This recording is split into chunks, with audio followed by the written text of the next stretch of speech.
Clair Obscur Expedition 33, the beloved debut RPG from French studio Sandfall Interactive, got a clean sweep at the Golden Joysticks this year. They won every award they were nominated for, including Ultimate Game of the Year. Following that, they won awards from all but 4 nominations at the Game Awards, according to Wikipedia. I thought it was 3. Side note, Jennifer English won Best Lead Actor at both ceremonies for her role as Mayel, and I'm actually kind of touched by her speeches. She shouted out queer folks at the Golden Joysticks and neurodivergent folks at the Game Awards. Genuinely, I felt seen. So in the off chance that English is listening to this on YouTube or reading the column on Patreon, thank you. Anyway, Expedition 33 also won Best Debut and Game of the Year at the Indie Game Awards on 18th December 2025. 2 days later, both awards were rescinded, with Mike from 6-1 Indie releasing a video statement on Blue Sky. The following is an abridged but relevant excerpt from IGA's FAQ page. The Indie Game Awards have a hard stance on the use of generative AI throughout the nomination process and during the ceremony itself. While the generated assets in question were patched out, and Expedition 33 is a wonderful game, it does go against the regulations we have in place. As a result, the IGA's nomination committee has agreed to officially retract both the Debut Game and Game of the Year awards. Best Debut Game was given to Sorry We're Closed by Alamode Games, and Game of the Year was given to Blue Prince by Tonda Ross and his team at Dogobomb.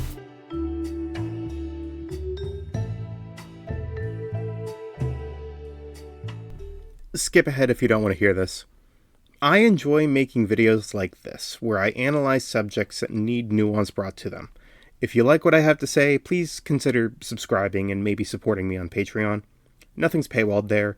You'll get idea snippets, notifications for new videos, and even written pieces all for free. In fact, you can read this script as a written column right now. Your support goes a long way in helping me, encouraging me, and so much more. Anyway, back to the video.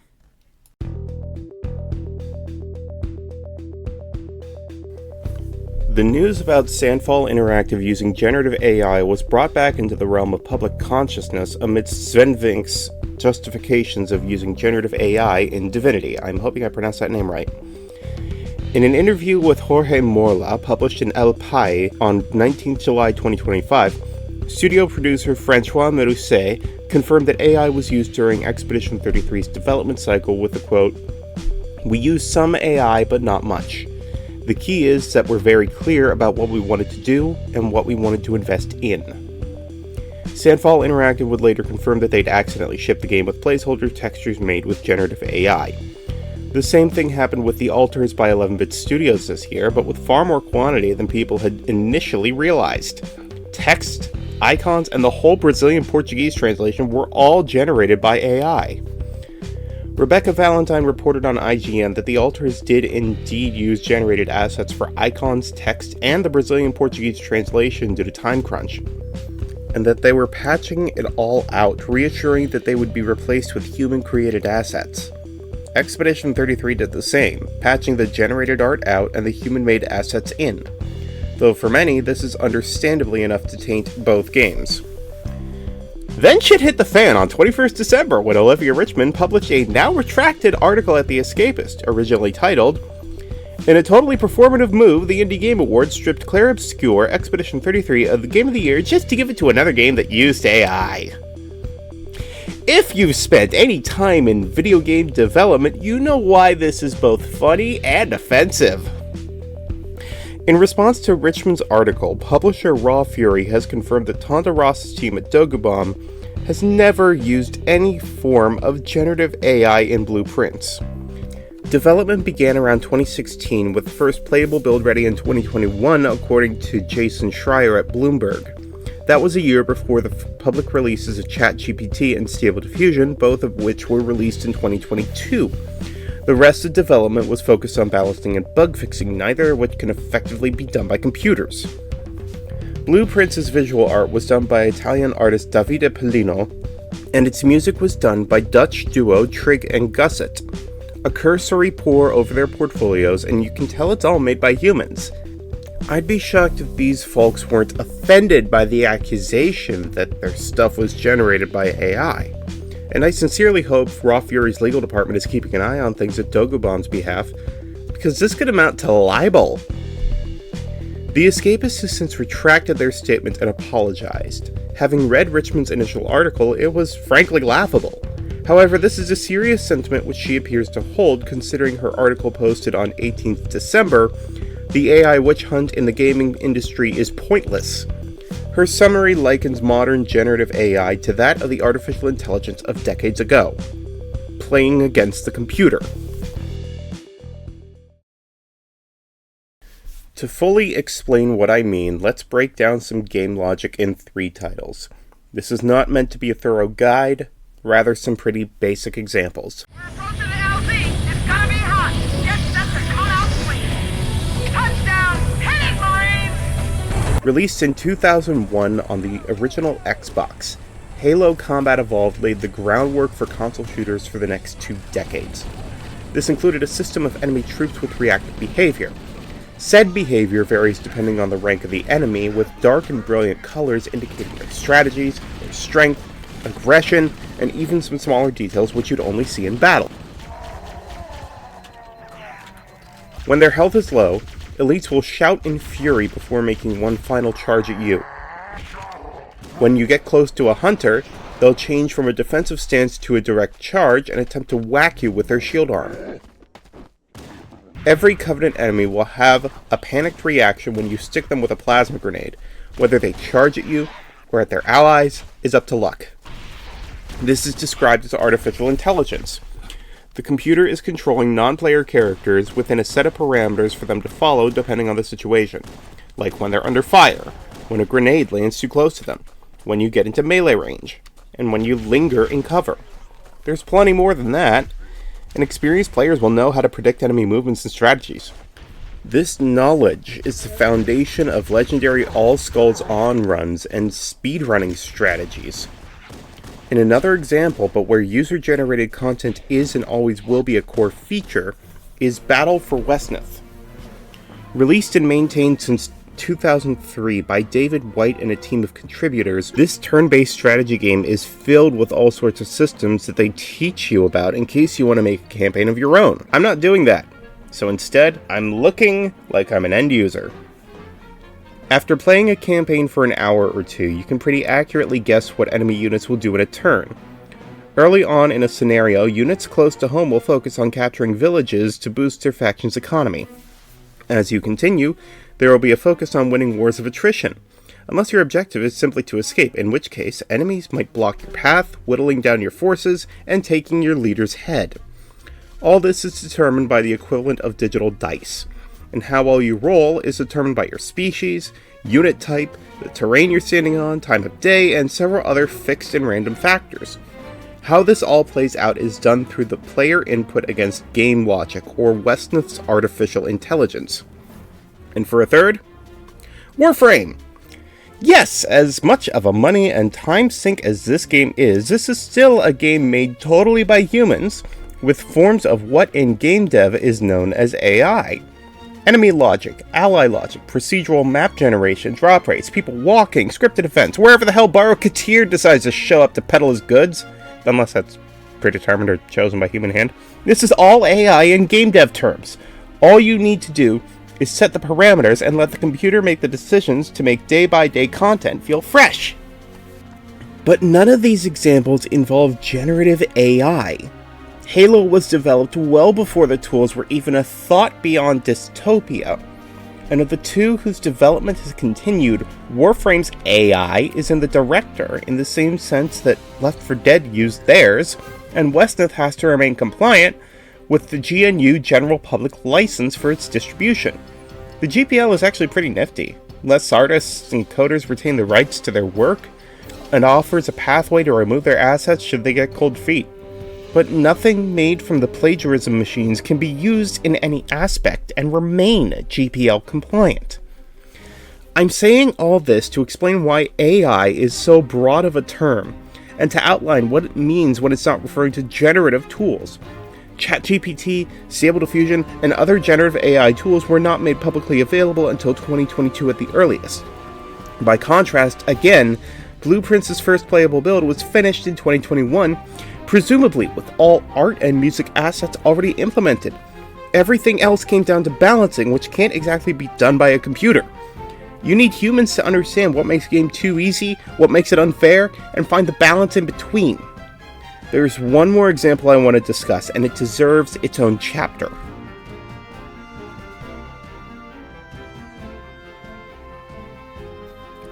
This game, specifically, cuts to the heart of this topic. Facade is a game by Playable Studios, an art house and software studio based out of Portland, Oregon, and run by Andrew Stern and Larry LeBron. They've outlined their history of experimenting with augmented reality, virtual reality, and artificial intelligence on their website. You can see examples from AR implementation in sports to DARPA-funded de-escalation techniques, but it all really started with their first viral project, Facade. Released in 2005, this is a graphical text adventure where you play as a friend to Trip and Grace. You have been invited to their apartment to hopefully end a long, elongated series of arguments that, without your intervention, will lead to a bitter and painful divorce. Their marriage is on their last legs, and if it weren't for your presence, they'd be at each other's throats. Input is accomplished by typing a response to their inquiries on your keyboard and praying that they understand what you mean. You can try to pick one, both, or no sides, be as go with the flow in the night and act like everything is all hunky-dory, or choose violence, in a metaphorical sense anyway, and try to get one or both of them to kick you out. As a graphical text adventure, Facade isn't as straight and narrow as Zork. So while you won't get eaten by a grue, you may be asked to leave, letting Trip and Grace's marriage die. Facade is pretty well known for being unable to parse the undertones of certain spoken words or interpreting things as dirty. A quick search on YouTube and you'll find compilations of people trying to break this game. At the end of the day, though, this was a meaningful attempt to use game logic to interpret a dramatic scene. The artificial intelligence it uses is a closed loop, with voice-acted lines that heavily limit the output. It tries. It really does. And you know what? You can try it too, through Playable's official download mirror. Maybe see if it'll let you go to the bathroom or something. That being said, I hope that this distinguishes Facade from the likes of generative AI and predictive algorithms. This input-output system predates even early transformer models. Though let's be clear, I don't think this cuts to the heart of the issue behind Richmond's words, one which I'm beginning to wonder whether or not they're genuine. Less so her words specifically, and more of a symptom of the plague behind video games media. Remember, The Escapist was fairly well renowned in the games field. What happened? Well, on 7th November 2023, the BBC's Newsbeat published an article titled "Zero Punctuation Star Yahtzee Croshaw Quits After 16 Years." It's a short article that's entirety can probably fit on the back of a postcard, but in summary, heavy pressure from Escapist's management over unreasonable goals led to Nick Calandra being fired as editor-in-chief. Subsequently, the entire video team at The Escapist quit in solidarity, including Yahtzee. Nick recounts this in his video, reflecting on 2 years of second wind, the games media outlet his team would go on to create, escaping from the clutches of corporate overreach. That overreach came from Gamers Group, the parent company of a conglomerate of games media websites. At the time, their portfolio included The Escapist, .esports, and Destructoid, among many others. 4 months after Nick was fired, Luke Plunkett wrote an article published in Aftermath titled, "Workers at the Gamers Group of video game websites describe it as hell." Straightforwardly, Plunkett laid out the history of gamers, its financial boom, and then how everything took a turn for the worse towards the end of 2022, right around the time they bought Escapist and Destructoid. The house of cards had started to fall. According to the article, a job at any of these outlets became unsustainable. Editors were experiencing immediate burnout from having to tend to a dozen or more articles in a day. The company abused contractor work, denying anyone a permanent job, and all of this was under the proliferation of AI slop, taking minutes to write something it hallucinated. It all came to a head when Nick Calandra was fired. Dot Esports and The Escapist were sold to private investors in June 2025. Notably, Dot Esports still has its gamers branding, but now The Escapist, it's largely used to host endorsements of gambling and casino content. To see a renowned publication that brought games media into the mainstream survive like it did, only to be gutted like this, one could call it a fall from grace. I bring this up specifically because a cursory search beyond her responses to people's inquiries bore no real support for generative AI on Olivia Richman's Twitter account.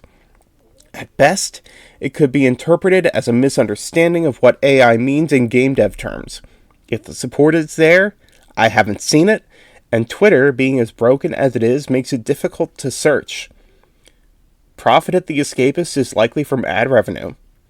Controversy drives traffic. Considering this probably drove people to the site to point and laugh, they probably made a few hundred extra bucks. I'm contributing to this, of course, by talking about it.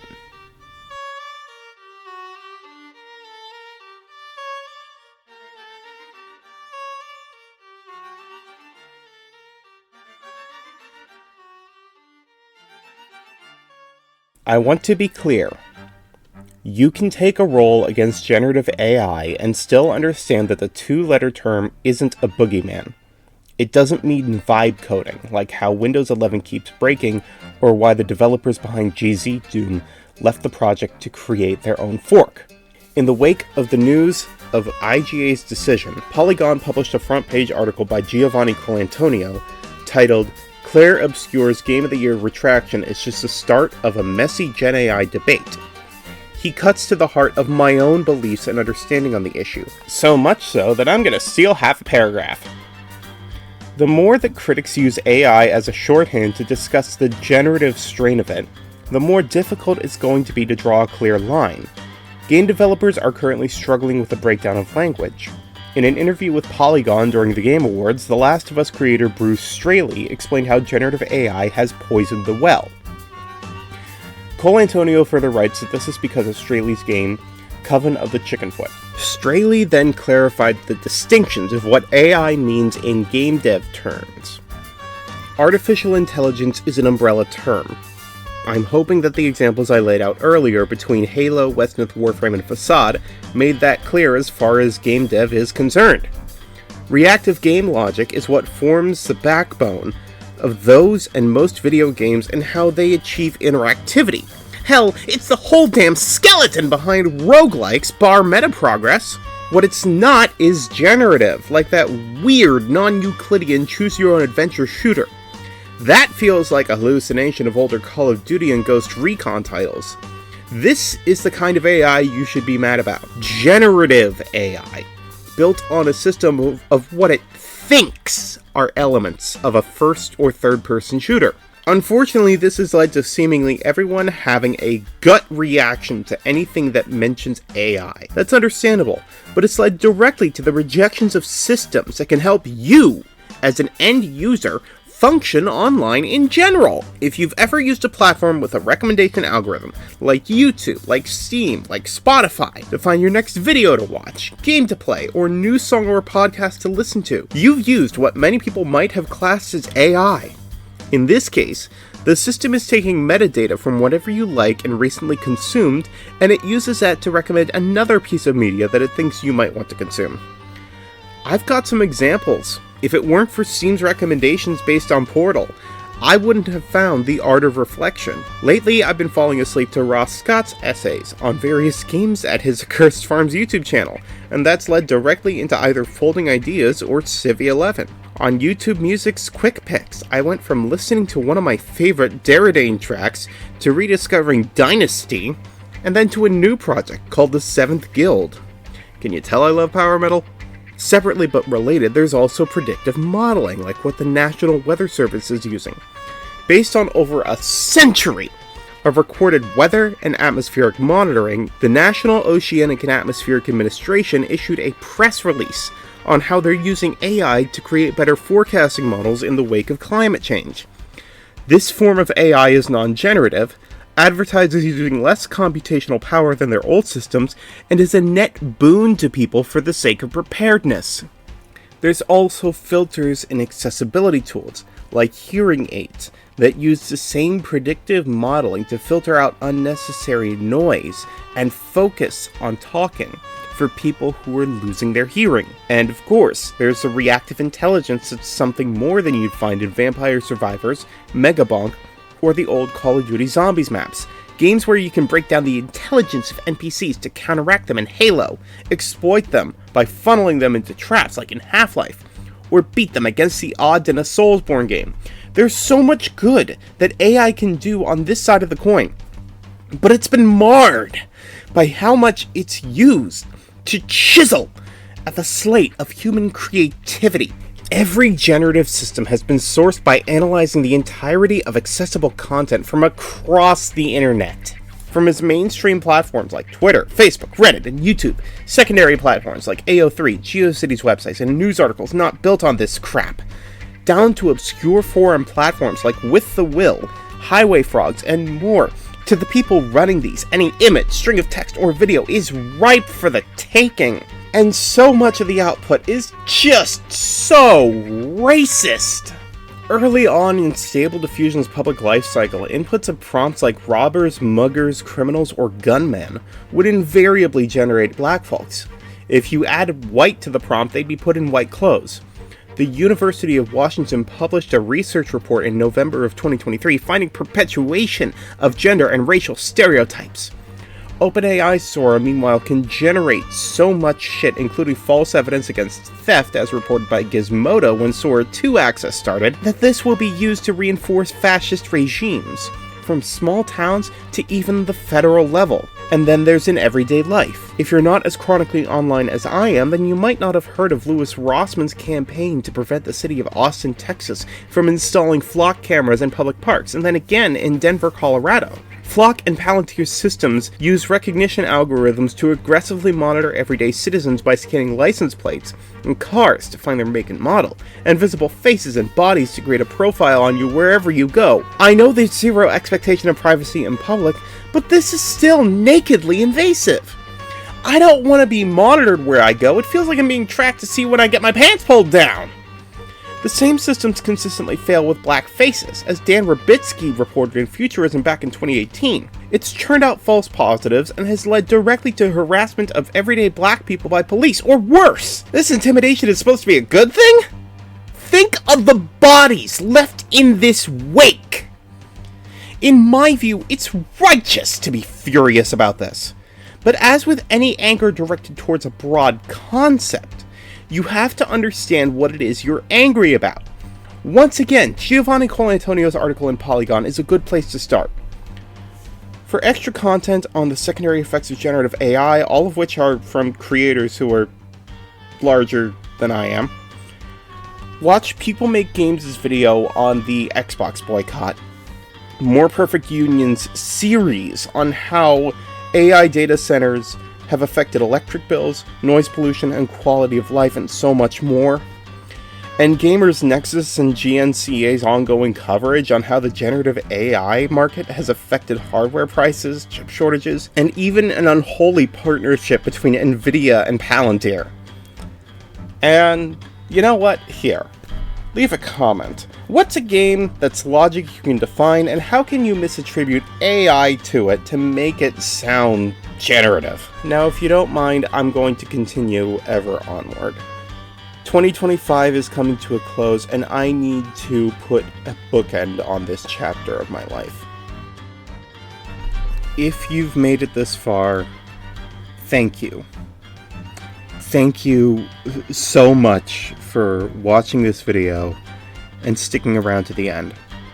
My plans for this channel had gotten so badly derailed that I'm just continuing to output what I can when I can. Life has thrown so much at me. I'm more disabled now more than ever, and it feels like I'm 10 atmospheres of pressure deep on the ocean floor. I'll come out of this fine, as I always have. I'm hoping that I can put some stuff out like I wanted to, but that frequency is like a broken dial on a ham radio. So, thank you.